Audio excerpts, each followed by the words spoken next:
almost all the different issues we're going to talk about, it goes back to using risk management principles. So it is worthwhile to take a look at what we mean by risk management.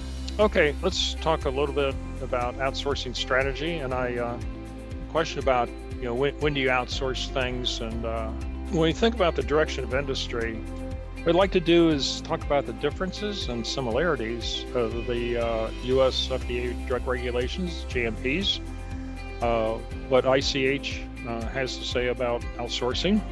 So here's some critical issues when considering outsourcing.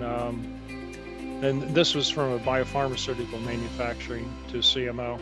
Offer secure supply, stick to a schedule, demonstrate a track record of a similar product, establishing a good working relationship. So let's get into the meat of things here. So the difference in scope of supplier and material qualification.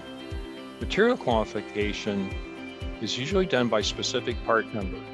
I found this slide several years ago, and even though it's it's about 10 years old now, I think it's interesting because what it shows, again, there's a lot of information in this section that I've included for.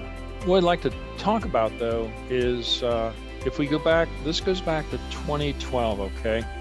Top 10 reasons why manufacturing plants fail FDA inspections. Now, a couple of these things we'll spend a little bit more time on, a couple we'll kind of breeze through pretty quickly. Quality by design.